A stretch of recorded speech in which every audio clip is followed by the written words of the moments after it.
कहीं मैंने सुना था कि आत्मा होती है और वह अपने आसपास मौजूद हो सकती है।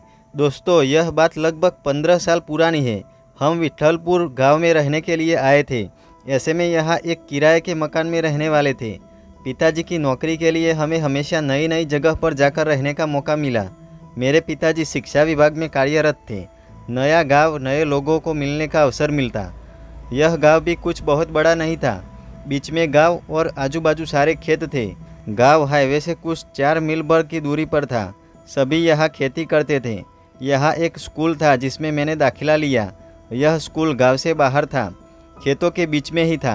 हम जब से इस गांव में रहने आए थे तब से भूतों के बारे में बात हमेशा ही सुनी है, पर कभी देखा नहीं था, इसलिए हम भी उसको मजाक में सुन लेते थे। अब ठंड चालू हो गई थी। छोटा गांव होने से लोग जल्दी खा के सो जाते थे। कुछ लोग रात को आग जलाकर रखते ताकि घर को गर्म रख सके। वैसे उस वक्त स्मार्टफोन नहीं थे और न ही इंटरनेट था।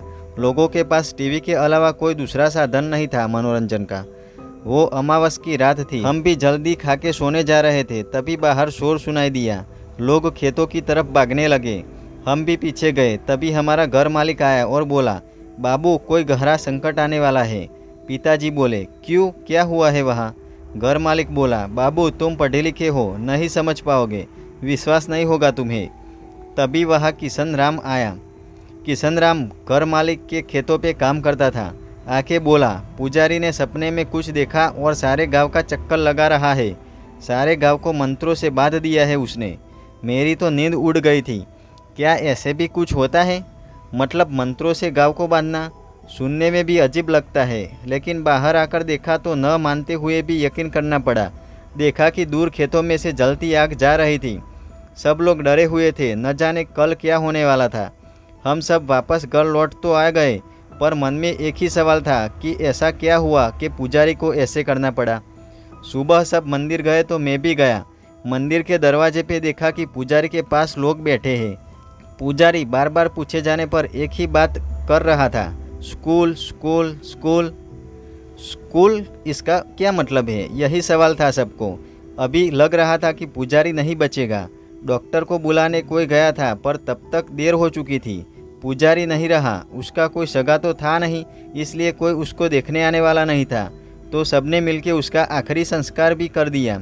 उसका क्रियाकर्म करके सब वापस घर पहुँचे तो शाम हो चुकी थी।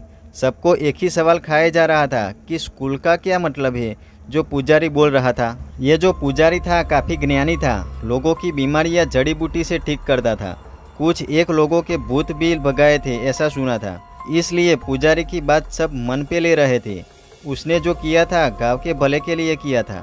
दिन बीतते गए और पुरानी बातें भूल सब अपने काम में लग गए। गर्मी के दिन थे। शाम को स्कूल में साहब लोगों को पार्टी थी। मेरे पिताजी भी जाने वाले थे। मैं उनके साथ गया था ड्राइवर बन के। हाँ, पिताजी को बाइक चलानी नहीं आती थी, तो कहीं जाना होता तो मुझे साथ ले जाते। रात बहुत हो चुकी थी। हम सब खाना खा के वहाँ से निकले।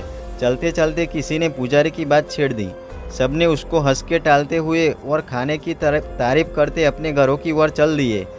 सुबह जल्दी उठना था स्कूल के लिए, सो मैं भी जल्दी सो गया। सुबह उठे तो और हल्ला था। कल जिसने हम सबके लिए खाना बनाया वो आदमी रात को अपने सामान के साथ स्कूल में सो गया था। वो मर गया। हमको लगा कि स्कूल में होगा, पर उसकी लाश उसके घर के छत पे मिली। वो वहाँ कैसे पहुँचा पता नहीं। पुलिस आई, खोजबीन करने के बाद सब चले गए। इधर स्कूल के मेन गेट के नीचे वाली सीढ़ियों पे खून से लकीर खींची हुई थी। किसी ने जानबूझ के किया होगा, ऐसे सब बोल रहे थे। पर वो खाना बनाने वाला कैसे मरा, ये बात इतने साल बीत जाने के बाद भी अभी भी राज ही है। इस बात को साल बीत गया। एक रोज हम सब शहर गए थे। मेरे छोटे भाई की तबीयत कुछ ठीक नहीं थी। बस स्टॉप पे रात को आखिरी बस आके रुक गई। हम लोग वहाँ उतरकर कुछ 4 मील पैदल जाने वाले थे। वैसे ये कोई पहली बार नहीं था। हम पहले भी यहाँ उतरकर पैदल गांव तक जा चुके थे, पर आज बारिश हो रही थी, बिजली नहीं थी। यहाँ बिजली जाना बहुत आम बात थी। पिताजी ने छोटी टॉर्च सामने पकड़ के मुझे मेरी माँ को चलने को कहा। हम सब पिताजी के पीछे चल रहे थे। अमावस की रात थी और मुझे याद है जब पुजारी मरा था वो भी अमावस की ही रात थी।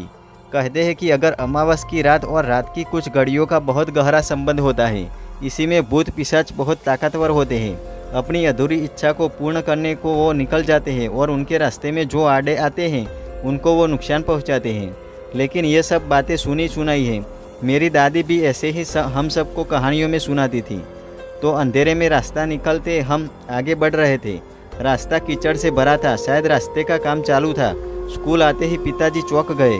माँ ने पूछा, क्या हुआ? पिताजी ने धीरे से बोला, वो देख, आवाज़ मत कर।